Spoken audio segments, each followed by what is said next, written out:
Hanggang ngayon nga ay hinahanap pa din ng mga otoridad si Bamban Mayor Alice Go matapos nga itong lumabas ng bansa at takasan ang patong-patong na kasalanan sa Pilipinas.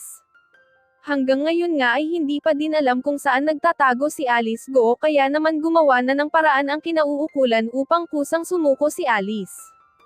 Ayon sa balita na pagdesisyonan umano ng mga senador na ipadampot sa mga pulis ang mga magulang ni Alice Go, ito nga daw ang naisip nilang paraan upang lumabas ng kusa si Go kung saan man ito nagtatago. Samantala ayon sa ilang netizens baka nga daw kasama ni Pastor Kibuloy si Alice Go dahil sabay daw umanong nawala ang mga ito. Narito panoorin ang video kung paano pinaamin ang ilang kaanak ni Alice Go kung saan ito nagtatago. Mr. Chairman, let me proceed with Ms. Mascareñas. Ms. Mascareñas, kilala mo ba yung Michael Mascareñas? Kapatid ko po. Brother? Younger brother? Yes po. Yung Josefina Mascareñas? Mother ko po. Mother mo? So why they're involved in Lucky South 999 and Whirlwind Corporation? Paulit. Bakit pumasok sila na involved sila sa Whirlwind at sa Lucky South? Because Michael Mascareñas, your brother, as you mentioned, nasa Lucky South 999. Yes po. Whirlwind naman yung nanay mo.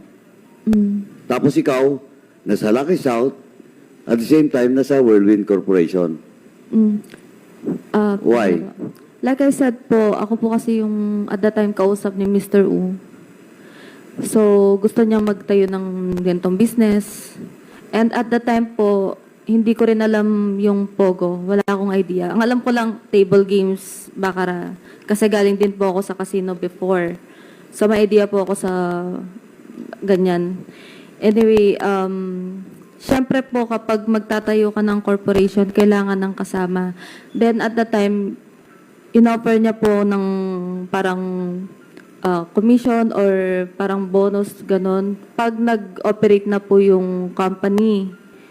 To cut you short, hindi mo kasi sinasagot yung tanong ko, Ms. Mascareñas. Ang tanong ko po, bakit pumasok yung kapatid mo sa Lucky South 99 Ako at po, saka yung nanay mo na sa Whirlwind? inano ko po sila, kinonvince na, tara, ganun, pangalan ko sa inyo to, ganyan, para mabuo na yung 5, para hindi na rin sasakit ang ulo ko. It is same as in the case of De La Serna, doon sa Biancham, para mabuo lang yung korporasyon. Yes po. O magkano offer sa kapatid mo at saka sa nanay mo? Sa'yo siguro mas malaki kasi you're in the Lucky South at the same time sa Whirlwind ka rin. How I wish po malaki yung offer, no? Pero yung, like I said po, nag-start po ako 30,000, tapos nung nag-ano na po ako ng una Whirlwind, tinasan lang po ako ng 50,000 na offer na salary after, I think, 18 days. Tapos, yung kapatid ko po, wala silang offer talaga since wala pa pong, wala pang operation. Then, para lang magsahod yung kapatid ko, kinuha ko po siya as parang staff sa admin, HR, nakasama ko. Magkano sahod niya? 15,000 or 20,000. Mother Nasa ganun po. Wala po. Okay.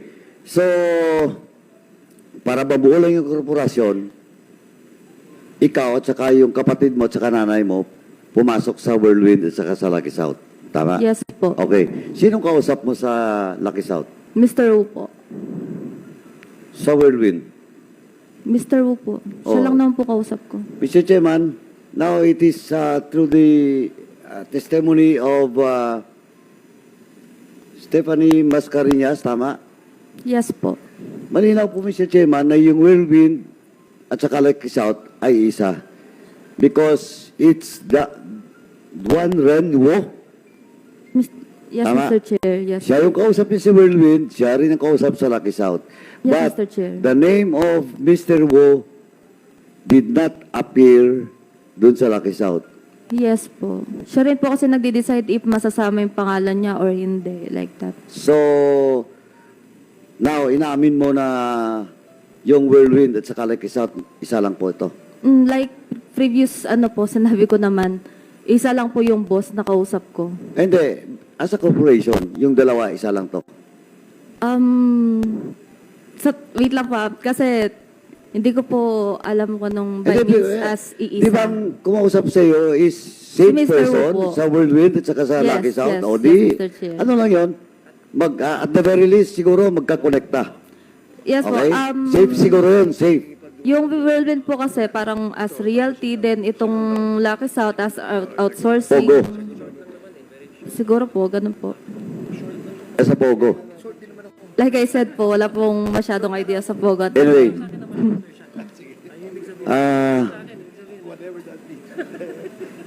Nung nasa Lucky South ka at saka sa Whirlwind, nandun na rin ba si Miss Cassandra Ong? Yes po. Although hindi ko po sure kung anong month. Sorry? Hindi ko po sure anong month siya dumating kasi matagal na po yun. So, mas nauna ka? 2019. Po? Mas nauna ka kaysa kanya? Yes po, mas nauna po Okay. ako. Now, I have with me the two sublease agreement. Natandaan mo ba to? Yung dalawang sublease agreement between Whirlwind and Lucky South. Apo. Tandaan mo. Natandaan mo. I think po. Okay. Natandaan mo rin na twice ka pumirma. One signature in the first sublease, then second signature in the second sublease. If notarized po siya sa law office ni Attorney Medina. Yeah, Attorney Medina is present. Attorney Medina, please take your seat.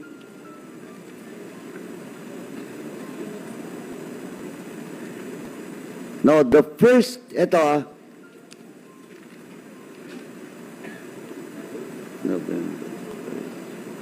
Okay, the first contract with me is dated November 5. Miss Macarinas, you signed for on behalf of Whirlwind. Tama? If it's what the paper says. Yeah. po. Okay. And for on behalf of Lucky South, it is Cassandra Ong who signed. Hindi ko na po masyado maalala. Miss Cassandra Ong, do you confirm that you signed a sublease agreement representing Lucky South 999? If sa akin po yung perma, yes. Para confirmation lang po. Comsec, please. Mr. Chairman, we'll show the document to, just for confirmation. Okay, page. Legal.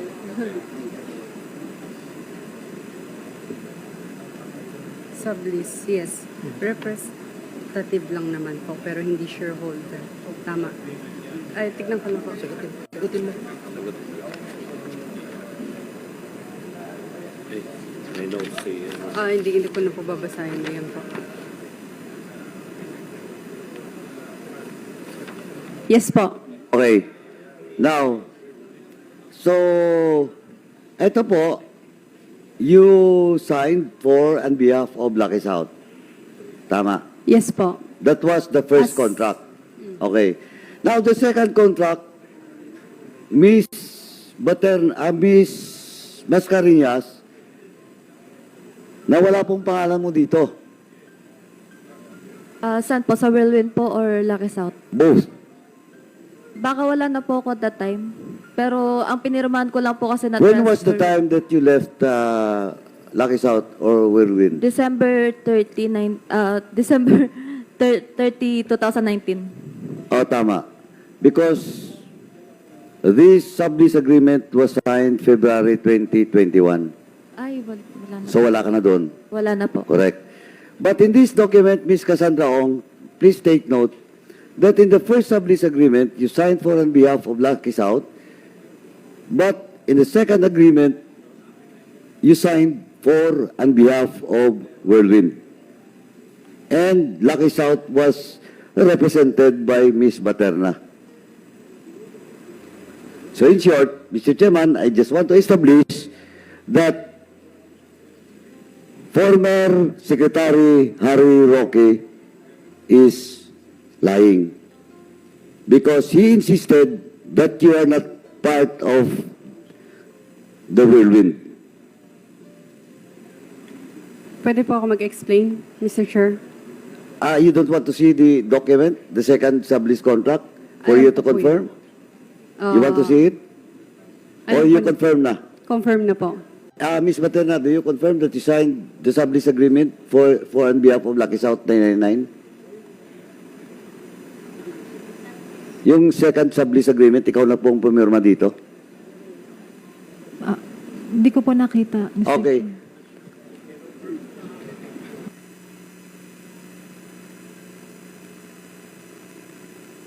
Mr. Chair, pwede po ako mag-explain regarding sa... At sandali po, ipa-confirm ko muna, Okay. then Pasensya na po. the chair will let you explain. Salamat po.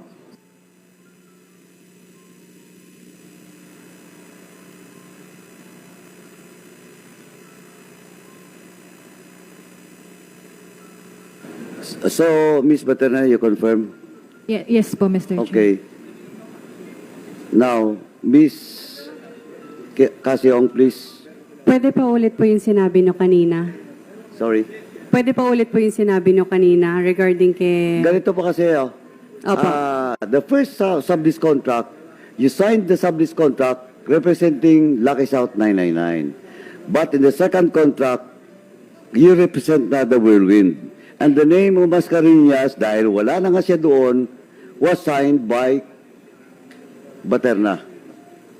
Tama po yan, pero hindi po ako shareholder ng Lucky South. No, but you represent. Yes But you po. confirm. Yes. Di ba? What I'm saying is, ganito po, Miss Casiong, Miss Ong, kasi it only proved that Whirlwind and Lucky South is one and the same. Kasi po, dito sa first sublease, you signed for on behalf of the Lucky South 999. And then in the second sublease, you signed for on behalf of Whirlwind. Can Na I yun explain yung, for you? sandali, na yun yung, just for the record, Mr. Chairman, and you check the minutes, that was the argument being insisted by former Secretary Harry Roque, that Baterna, that Casiong, wala sa Whirlwind. Yes, Casiong, do you want to explain? Yes po. So in short, Regarding the two company po, can I explain it po? go. Okay lang po. Kung hindi, regarding sa two company po, Lucky South noon is sa amin po. And Whirlwind. But nauna po i-registered ang Lucky South. Tapos sumunod ang Whirlwind po. Yung time na yun, So nauna yung Lucky South to be registered kaysa Whirlwind. yes po. But the contract, sublease contract, between the Cruz family, allegedly, the lease contract, but of course, the Cruz family denied that there is such thing as the lease contract, di ba? Kaya nga may kaso. Tama? Opo, regarding naman sa lease contract po, kapirmahan po namin o kakontrata po namin si Mr. Cruz. Yeah, yung tatay. Opo. I know. Now, but of course, may problema doon sa dokumento. Kasi your lease contract was based on the board reso, di ba? Giving authority to the father, kay Roberto Cruz. Pwede ko po makita yung documents na po na yan. I'm not sure po eh. But it was denied. Finorge yung mga perma doon ng mga anak ni Roberto Cruz. Because Sa lease contract or contract to sell po? Hindi, yung contract to sell that was being claimed by the heirs, yung mga anak. But yung lease contract, which was where Whirlwind stands and Mr. Roberto Cruz was denied by the children.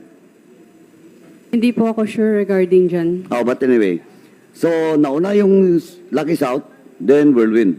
Yes po. Pero nabenta na po, na-i-transfer na si Lucky South sa other people na po. Last year, 2023, around September, kung hindi Hindi, po hindi. nagkakamali. Na-transfer na noong 2023. Tama po. But the sublease that we are talking in which you signed for Whirlwind and Lucky South, ito yung mga original documents eh. Yes po. Yeah, we're talking here, we are just establishing, Miss Cassandra Ong, that yung Whirlwind at saka Lucky South, isa lang to. The same people. Tama? Noong una po, yes po. So you confirm? Yes po, Oh, yung so una. when was the time that you met Harry Roque? When was the time? Ano? We met Harry Roque po. Yes. Yes. I think around 2022, after election, nung naging private citizen na po siya. Yung first meeting nyo, nung pinag-usapan nyo?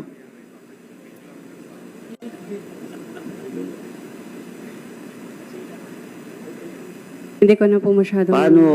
Hindi mo matandaan? I-recall ko lang. Oo. Paano mo nakilala si Harry Roque? Pinakilala siya from Singaporean friend po sa amin. Sinong Singaporean friend na yun? Hindi ko po kilala. Kaibigan po siya ng ninong ko, si Mr. Wu. Mr. Duaran Wu. So, a Singaporean Kaibigan po siya. friend of Mr. Wu introduced Harry Roque. Pwede pa ulit po? Yung Singaporean friend ni Mr. Wu ang nag-introduce kay Harry Roque? Tama po. O, so, common friend nila yung Singaporean. Yes po, kung hindi Okay. po nagkakamali. So, first meeting nandun ka. Opo. Anong pinag-usapan? Nagpakilala lang po, casual dinner. Tapos, Wala na po. the following, after nung first meeting nyo, may second meeting pa kayo? Nagkita pa ulit kayo? Wala na po. Wala na? After ng first meeting, madalang na lang po kaming... To be exact is hindi po kami nag-uusap after first meeting. Hindi, sinamahan ka pa nga sa Yes pagpor eh. po. Ito, ina-explain ko po. Please give me time to explain po, Mr. Chair. Yeah. After nung first meeting, hindi po na masyadong nagkakaano. Nagkausap lang regarding, nagpatulong lang po. Patulong ka. Opo. But, eto po, Cassandra. Yes po. During the first meeting, nandun ka mismo sa meeting with the Singaporean friend and Mr. Wo. Tama po. Siyempre, kung nandun ka, narinig mo kung anong pinag-usapan. Simpleng pakilala lang po. Simpleng casual So, wala din. kayong pinag-usapan? Wala silang pinag-usapan? Wala po. And after that, Kung hindi po Harry ako Roque, nagkakamali, regarding po sa solar po ang... Sa solar po yata? sa solar. Opo. Nag-materialize ba yung solar na yun? Ngayon ko lang po naalala. Like what I said po, medyo nakalimutan ko na yung pangyayari kanina. Kahit Napapanood mo bang hearing dito? Habang nag-hearing? kailan po. The other day, on the second hearing, napapanood mo ba? The whole hearing po, hindi po. Pero may mga news po yata. Anyway, But not exact. Anyway, magkaalaman tayo pag nandito na si Harry Roque. But Mr. Chairman, again, I just like to manifest that itong Whirlwind from the very start sa Lucky South is one and the same. Pareho po lahat, pati mga investors, no? Tapos paggamit ng mga tao. Sasagot ka? Mr. Chair, Sandali. Tapos na ba ako? can kindly wrap up so that we can Anyway, acknowledge the other. supposedly I will ask, mahaba to yung kay De La Serna eh. Anyway, ganito na Mr. Chairman. Bilisan ko lang to Mr. De La Serna.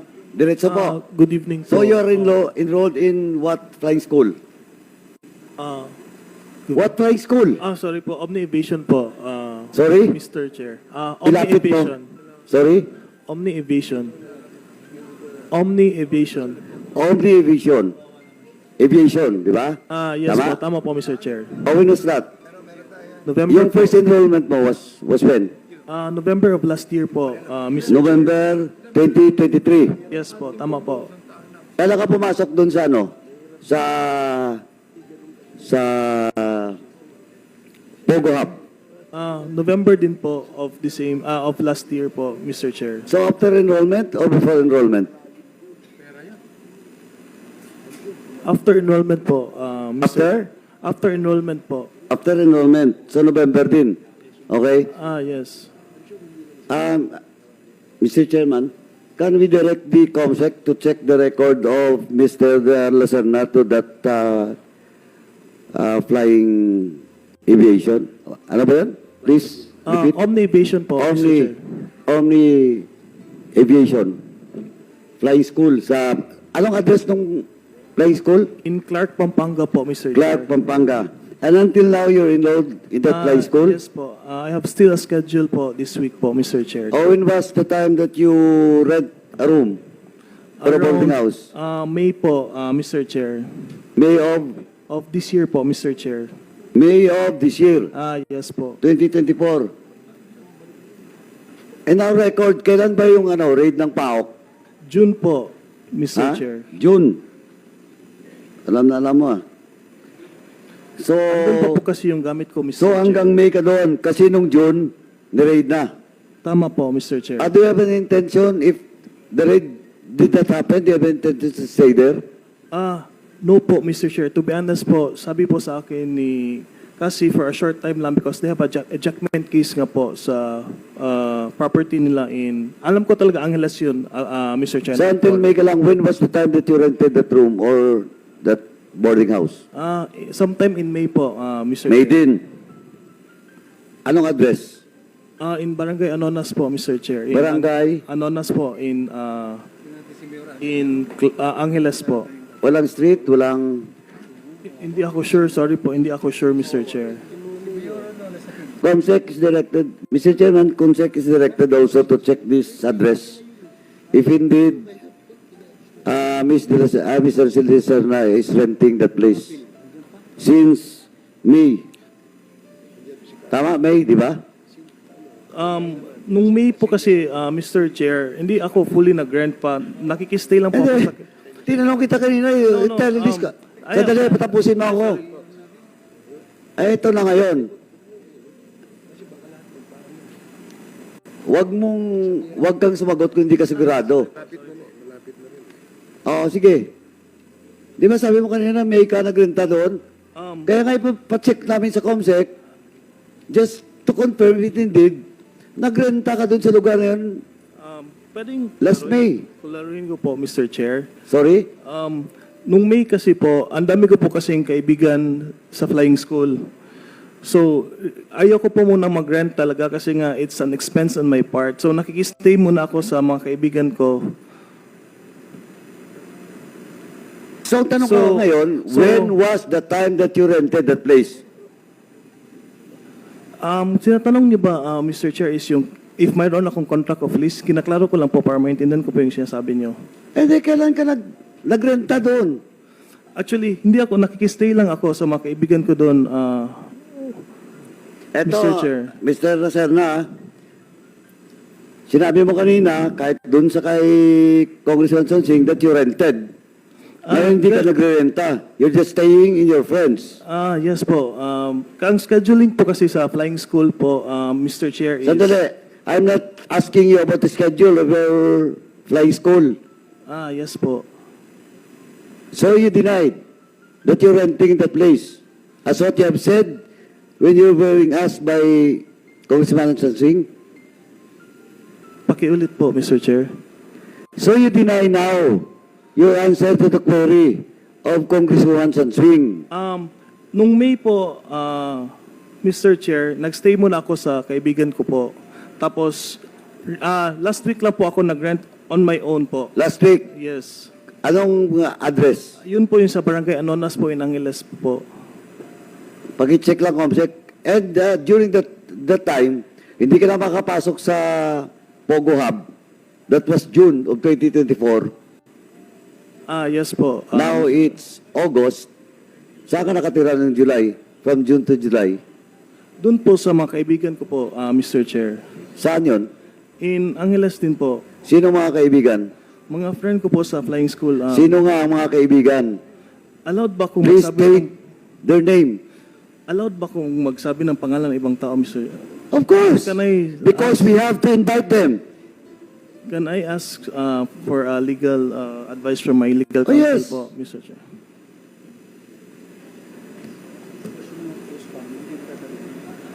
Dapat nga eh. Kailangan wala nang type ito.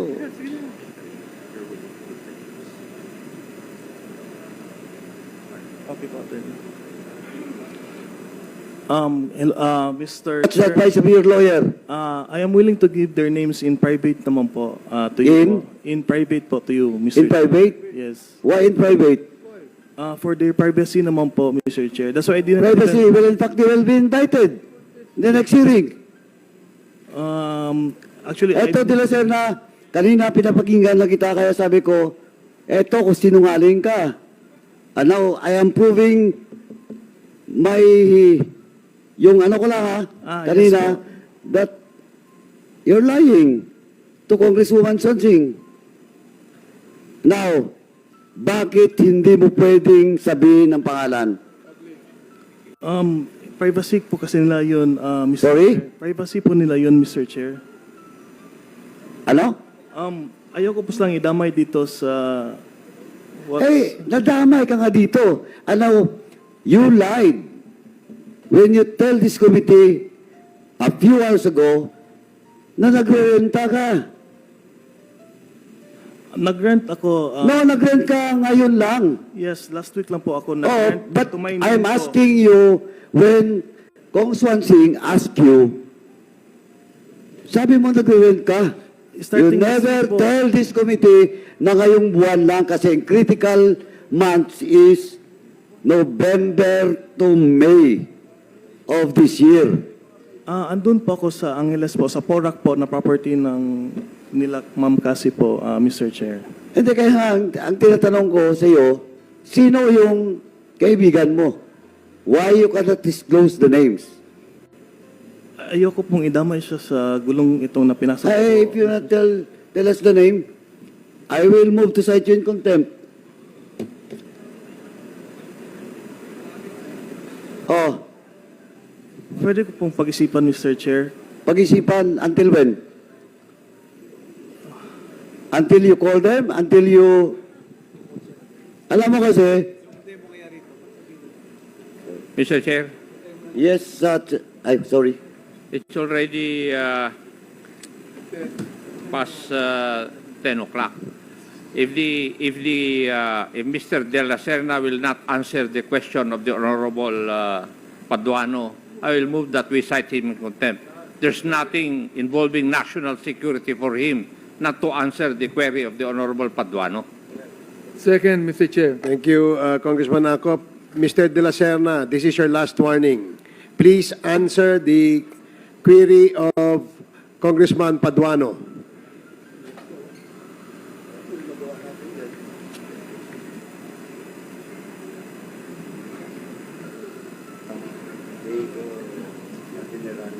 Anong pangalan niya? Anong pangalan?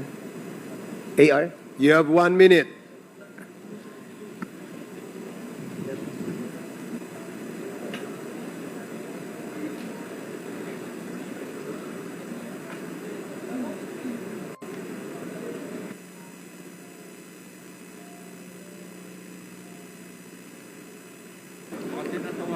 Suspended ba tayo? AR, may pangalan ba o wala? Are you pretending to think about a name? Kasi, alam mo, nagdududa kami sa No po, actuations Mr. mo eh. Chair. Ha? Ayoko pong idamay yung kaibigan ko po. Hindi naman siya madadamay. Imbitahan lang po natin siya kung talagang umuupa ka sa kanya. Yun lang naman gusto ni Chairman To Paduano. be honest po, Mr. Chair, this is Ha? very stressful. Is there really a name or none at all? Kasi alam mo, sa tingin namin, you're just pretending na meron kang inuupahan doon. Kasi hindi mo masabi yung pangalan eh. Just tell us the name. Mr. Chair, What is the name? I remember, Mr. Chair. just to put into context, I was listening intently the question of Congresswoman Swansing, and it was very clear when she asked the witness, bakit nandoon yung mga gamit mo? Diba? When the raid happened. Ang sabi niya, in May, he rented a space. I think the raid happened in June. So maybe sometime there, nag-rent na siya. So ganun talaga yung pagkarinig ko rin na De La Serna, nagre-rent ka na dun sa space na yon. I mean, just near the ano. So basically, Mr. Chair, she was lying and maybe she lied to Congresswoman Swansing. Mr. De La Serna, meron ka pang opportunity before we rule on the motion to cite you in contempt. Pwede bang sagutin mo yung tanong ni Congressman Paduano? Eman po, Mr. Chair. Again? Eman po. Give us the full name. Eman Jerquales po, Mr.